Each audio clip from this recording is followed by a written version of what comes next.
I broke my first 6 figures in your 6-figure program, right? And I think, honestly, I really think it was just how you held space. Like, you just made it really safe for me to do. And so, like, when I would be freaking out over here, I'd come back and sit in the group and hear you say something and be like, okay, I can do it. I can do it. Right. And so, and then, I mean, if you remember, the first time you tried to get me to step up to the next program, I couldn't do it yet. I was terrified. Oh, yeah. I was terrified. I was like, but even in that, I think that's really when I was like, you're the real deal. It's probably going to make me a little teary, because even though, I mean, you knew I was scared, but you were so gracious to me. And you said, basically, you told me what to do and then to come back when I was ready. Like, the way you just didn't just like discard me because I wasn't ready for the next thing. That was the thing for me that I was like, no, you really are the real deal. So here's what's crazy. When it was time to invest in 7-figure Diva, it was more than the original price. Oh, yes. Oh my God. I've forgotten all of this. It was more, but I wasn't scared. That was the big shift, right? That whatever the price was at the first time, I was like, oh my God, what if we can't eat all this different stuff, right? Like, the second time I was like, oh yeah, I can do this. Not only can I do this, but I'll make this money back, and I'll make it back in the first month, right? It was that way that I had changed. I kept replaying, like, one, every time I made more money, right? You know, every time you break that barrier, you're like, oh, I did it. I didn't die, right? I did it. Yes, yes. But I think the thing is that, you know, I just started to see myself differently. I love it. So beautiful. Last month I did 32. It felt amazing, but here's what you don't know yet, right? The first 7 days of this month, I did 29. It's really interesting. I've got 5 kids. And so my youngest 2 girls, they're 14 and 16, right? And so I just talked to them a lot about how doing this has given me options. I have options now. I can choose. And I think you said this thing in a class where you said, you asked a question. You said, what do you need to give up? That probably was a big breakthrough for me, right? And what came up for me is that I needed to give up the responsibility of trying to carry every other woman into freedom. Do you feel a lot lighter? Like, how do you feel now?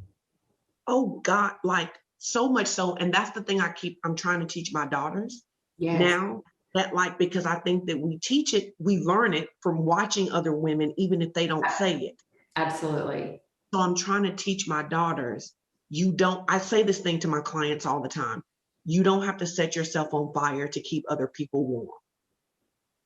And I've learned to stop setting myself on fire. And so what happens is that when I'm no longer responsible for all of these other people, there's so much creativity to create higher level work, to be able to bring in different level of people, right?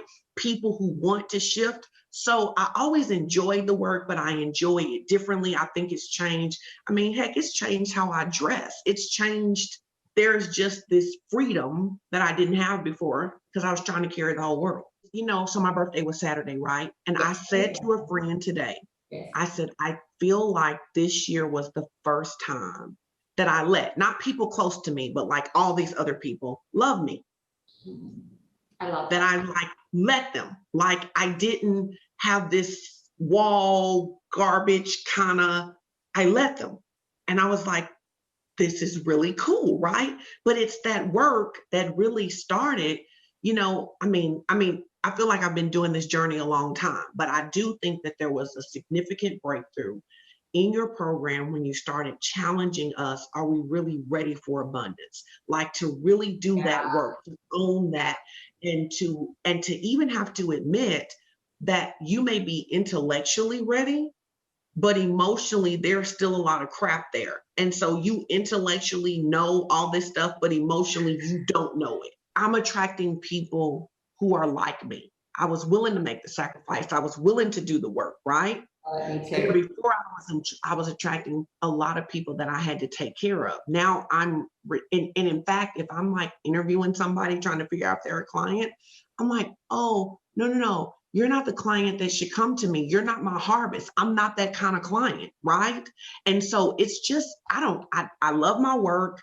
I have so much more time to spend with my family. I don't do the work I don't love anymore. I My love it, Shun. shifting, it just is different. You're so inspiring, and I just love your vibe. You're so infectious and such a powerful woman. So for me, seeing you shine in this way and go to that next level is just such a joy to witness. And the fact that you're raising these beautiful young girls going into womanhood, and I feel you, because they are watching, you know, everything that you're doing, how you're speaking, how you're living, how you're holding space for your own self. So that's so beautiful to see. So if someone's watching this video and they're sitting there considering joining any of my programs, what would you say to them? I would say that they absolutely should do it if they are willing, not just to create an offer, but to grow up inside. Mm-hmm. If they are willing to come into a space where you're going to be loved and nourished, but you're also going to be challenged to overcome your crap, that the lies you're telling yourself. And I would say do it, but only do it if you're willing to shift. If you're not willing to shift, you're just going to be in there wasting your time. But if you're willing to shift, there's no better program.